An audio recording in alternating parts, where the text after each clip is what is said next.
আওয়ামী লীগ তো বলেছিল যে তারা 10 টাকা সের চাল দিবে, বিনামূল্যে সার দেবে। এখন সারের দাম কত? বাস্তবতা কিন্তু ভিন্ন। মোটা চালের দামও 50 টাকা পার হয়ে গেছে। সার নিয়ে কত ধরনের ক্যালেন্ডার হয়েছে সেটা না বললাম। আসলে বাংলাদেশকে তাদের স্বাধীনতার পর শেখ মুজিব যেভাবে বাংলাদেশের তলাবিহীন ঝুলি বানিয়ে দিয়েছিল, তার কন্যা ঠিক তেমনি ভাবে অন্যায়, অনিয়ম, দুর্নীতি, দুঃশাসন, গুম, খুন, লুটপাটের মাধ্যমে বাংলাদেশ একইভাবে ফোকলা করে দিয়েছে। বাংলাদেশকে একটি তলাবিহীন ঝুলি বানিয়ে ফেলেছে।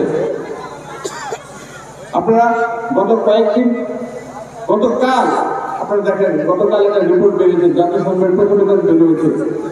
আগস্ট বিপ্লবে যে গণহত্যা হয়েছে, সেই গণহত্যার নির্দেশদাতার সরাসরি পালিয়ে যাওয়া খুনি হাসিনা। চিন্তা করতে পারেন, একটি দেশের যিনি নিজেকে স্বঘোষিত প্রধানমন্ত্রী বলেছেন, তার নির্বাচন তো লাগে না, তিনি নিজে নির্বাচন করে প্রধানমন্ত্রী হয়েছিলেন। তিনি বাংলাদেশের ছাত্রদের উপর, বাংলাদেশের জনগণের উপর নির্বিচারে গুলি করে, মেরে, খুন করে বাংলাদেশের ক্ষমতায় থাকতে চেয়েছিলেন। এটা আমরা বলছি না, জাতিসংঘ থেকে আন্তর্জাতিক তদন্ত দল বাংলাদেশে এসেছিল, তারা তদন্ত করে গেছে, তারা তাদের তদন্ত রিপোর্ট পেশ করেছে, নিরপেক্ষ তদন্ত রিপোর্ট পেশ করেছে। আমরা আমাদের বক্তব্য স্পষ্ট, যেই দল, যে দলের নেত্রী বাংলাদেশের সাধারণ ছাত্র জনতার উপর গুলি করার নির্দেশ দেয়, বাংলাদেশের মানুষকে হত্যা করে, নির্যাতন করে বাংলাদেশের ক্ষমতা আঁকড়ে রাখতে চেয়েছিল, সে বাংলাদেশকে পালিয়ে গেল, তাকে ধরে নিয়ে এসে বাংলাদেশের বাড়িতে বিচার করতে হবে। কোনো ছাড় দেওয়া যাবে না। তাদের দোসররা যেখানেই থাকুক। স্বাস্থ্যকর অল টাইম হানিকম, সব সময় অল টাইম হেলদি লাইফ। বাংলাদেশের যেখানেই থাকুক, তাদের দোষরদেরকে আইনের আওতায় আনতে হবে। আমরা বলতে চাই, জাতীয়তাবাদী দল সহনশীলতায় বিশ্বাস করে, উদার রাজনৈতিক দলে রাজনীতি আমাদের। আমরা চাই না জাতীয়তাবাদী দল বা সাধারণ জনগণ আইন হাতে নিয়ে যাক, কিন্তু আমরা এই কথা স্পষ্টভাবে বলতে চাই,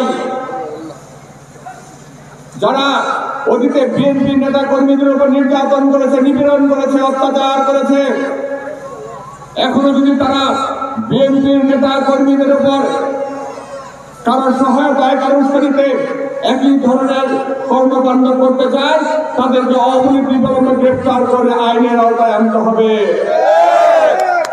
আমরা চাই না মনোহরদী, বেলাবত, নরসিংদীর কোথাও কোন ধরনের অপতৎপরতা, কোন ধরনের ষড়যন্ত্র বাস্তবায়ন হোক। আমরা কিন্তু সজাগ আছি, আমাদের চোখ খোলা, আমাদের কানও কিন্তু বন্ধ নাই। আমরা কিন্তু মুষ্টিবদ্ধ হাতে ঐক্যবদ্ধ। আপনারা জানেন, এখনো কিন্তু তারা ষড়যন্ত্র করার চেষ্টা করছে, বিশৃঙ্খলা করার চেষ্টা করছে। আমরা প্রশাসনের কাছে উদাত্ত আহ্বান জানাবো, বিগত দিনের পালিয়ে যাওয়া ফেসিবাদের কোন প্রেতাত্মা, কোন ফ্যাসিস্ট, কোন স্বৈরাচার যেন এই বেলাবহ মনোহরিতে কোন বিশৃঙ্খলা করতে না পারে। আপনারা যথাযথ পদক্ষেপ গ্রহণ করবেন অনতিবিলম্বে।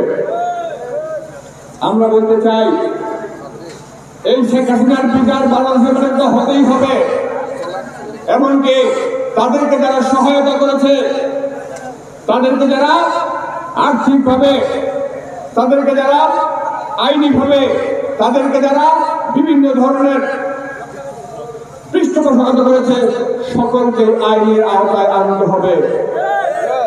আমাদের নেতা বিএনপির ভারপ্রাপ্ত চেয়ারম্যান বলেছেন, আমরা আগামী দিনে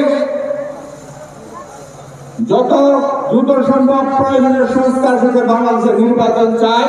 নির্বাচন ছাড়া এই সংকটের উত্তরের কোনো উপায় নাই। আমরা দেশে কোনো বিশৃঙ্খলা চাই না। আমরা বাংলাদেশের জনগণ নিজেরা আইন হাতে তুলে নিয়ে বাংলাদেশে কোনো মব জাস্টিসের তৈরি হোক, সেটাও কিন্তু আমরা চাই না। যেন এই ফাঁকে কোনো নিরপরাধ ব্যক্তি কোনো হামলা মামলা শিকার হয়, সেটাও কিন্তু আমরা চাই না। কিন্তু অপরাধীদের ধরে আইনগত পদক্ষেপের মাধ্যমে তাদের বিচার আমরা নিশ্চিত করতে চাই।